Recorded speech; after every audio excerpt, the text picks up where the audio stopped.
First pitch to Hal Utley, who was suspended yesterday after the little kerfuffle 2 nights ago. He'll take a breaking ball for a strike from Teofil. So he's 24 years old, according to MLB. We'll go with that. The 0-1. Lee puts it in the air, first base side. Looks like it's going to head foul, and it will. 0-2. Lee went 0 for 3 and then was tossed out of the ball game after he had words exchanged with Harrisburg's dugout. It's quite the eventful inning. 0-2 on Lee. He thought about it, held up. He takes ball 1 upstairs. He did not see Teofil. He was still on the shelf after being hit by the pitch in the head last week in Somerset. It's a 1-2 count. The wind to the pitch. Swing and a foul. First base side and out of play. Well, those 3 at-bats that he had prior to his ejection on Friday night, his only at-bats since he left that game a week prior in Friday. So back-to-back 0-fers. Lee was having a marvelous month of June prior to being hit by that pitch in the head. This one popped foul. First base side, Dermis Garcia by the screen. It's into the screen. And the count remains 1-2. Yeah, really a shame that that hit by pitch happened when it did, because he was on a one-way pathway to a player of the month in the month of June in the Eastern League, and just not going to have those at-bats, I don't think. It's a 1-2 count on Lee. Teofil delivers. He checked. Did he go? No. It's 2-2. Well, it's a chillier day, but couldn't tell by the way how Lee is dressed. He's got the no undershirt look today with several buttons undone. It's usually a look you see when it's about 90 out. 2-2. Lee lines it towards short. Backing up on it is Lawson in shallow left. One hop throw to first is not in time. Lee beats it out for a base hit. Well placed on a soft liner. Got out of the box quick, and he smelled that base hit. And Lawson executed that play just about as well as he could have. Good, strong one-hop throw. Lee just runs a little too well. So Lee with Erie's first hit of the game. They banged out 14 hits last night. And 5 different guys had multi-hit performances. Carlos Mendoza had a 3-hit game. Here's Jake Holton, homered earlier in the series. Towering blast to left. Teofil deals inside, ball 1. Well, Teofil missed all of 2019 due to Tommy John surgery, and then the lost year due to COVID in 2020. So he had 2 years off. And we talked about this on Tuesday night, as both pitchers had 2 years off, one because of injury and one because of COVID.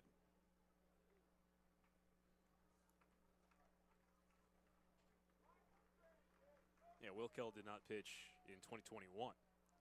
Lee at first, 1-0 inside. 2 balls, no strikes. Onyx Vega handles the catching duties today for Harrisburg. 19 of 23 successful stolen base attempts when he's been behind the plate. It's a 2-0 count on Holton. It's been a tension-filled series. The high set from Teofil with his red glove. The 2-0 is a called strike. 2-1. So be interesting to see what the Sunday matinee brings us today. Hopefully no tempers flaring. Last chance to exercise any demons. This is the last time these 2 teams play this year. Only other time they can meet would be in September in the playoffs. Lee vaulting around at first, 2-1, high and tight, 3-1 on Holton. 4 early games in the league today, couple of late ones. The old 3:15 doubleheader in Reading today. I saw that they were suspended in an official game that had a non-tied score.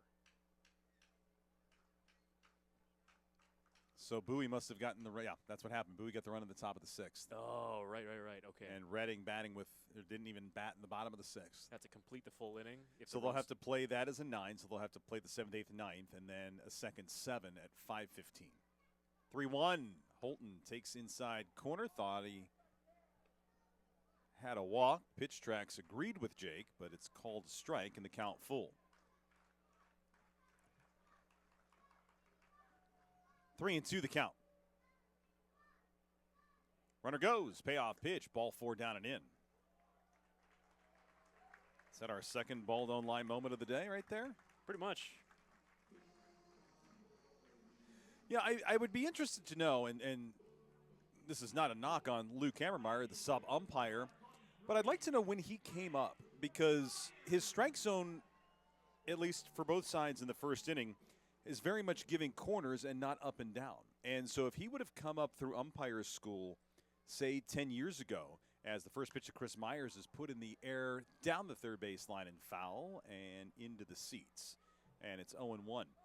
But they were giving corners years ago, more so than now when the corners are more defined and pitchers tend to be able to steal strikes at the upper rail and the lower rail. So it just might be something to keep an eye on today with the sub ump behind the plate, because there could be something to that. Yeah, and maybe Wilkel Hernandez could use that to his benefit. That's outside. It's 2-0, or rather 1-1 on Myers. Myers, 2-hit day yesterday, drove in a pair. He's hit safely in 4 straight. Especially with Wilkel and that slider that he throws. If he could steal some strikes on the corners with that pitch, could be a good day for Wilkel. No score first inning. 1-1 on Myers. Taken outside. Vega bluffs the back pick to first. It's 2-1. Teofil began in Wilmington, high A, 11 starts, 3 and 4, 444 earned run average. Worked 6 innings in each of his last 2 starts in A-ball before joining the Senators. 2-1 on Myers, taken low and away, 3 balls and a strike. Change up that time from Teofil. In 2 of his last 3 starts, including the one in A-ball, not allowing a run. In his final start in A-ball, he struck out 10 Aberdeen Ironbirds, but gave up 4 runs. 3-1 on Myers, way outside. Ball 4. Base is loaded for Trey Cruz. And that'll prompt a pitching coach visit. Rigo Beltran heading on out to the mound. Erie a chance to take an early lead here today. End of the second, Portland's up 2-1 on Binghamton. They lost yesterday's ball game. They'll make that up in August. Somerset and Richmond just getting underway. Scoreless first inning. New Hampshire and Hartford in the top of the first. And they're in a delay in the first inning in Hartford. Where have I heard that one before? Hartford starting a game on a Sunday and immediately getting delayed after an inning? How many did we get in last year on that final day of the season? We got a couple innings in, didn't we? No, I think we had an inning and a half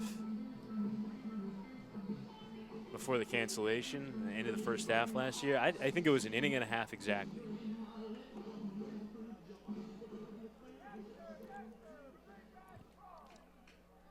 Bases loaded for Cruz. 1 out. Infield will play for 2 to try and get out of it. Trey 1 for 3 yesterday with a couple of RBIs. Teofil fires. Breaking ball hits the bottom of the zone. Called ball 1. Perhaps just bent around the strike zone a little bit. Ball and no strikes.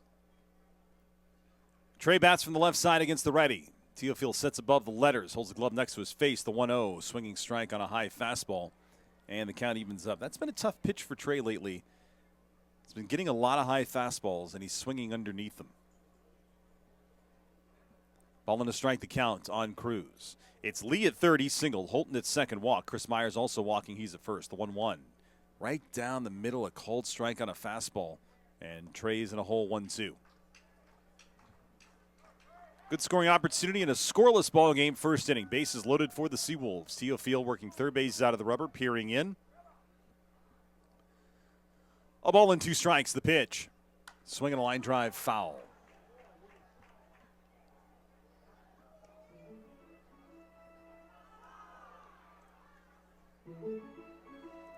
One and 2 the count. How about the West Michigan Whitecaps putting up an 8 spot in the top of the first inning? Wow. I'm sure Jackson Jobe was thinking, where was that last night? Hey, they still won that ball game. The 1-2 on Cruz. Swinging a line drive, left field, coming on in, playing on a bounce is Dalen Lyle. Scoring from third on the RBI single is Hao-Yu Lee. Trey Cruz goes the other way, gives Erie a 1-0 lead here in the first inning. And the base is still loaded for Eliezer Alfonso. Really nice adjustment. Prior pitch, he was a little bit behind it and hit it foul. That time he still waited nicely on it. Able to put a good swing on a pitch in the strike zone and find a base hit, find an RBI. Breaking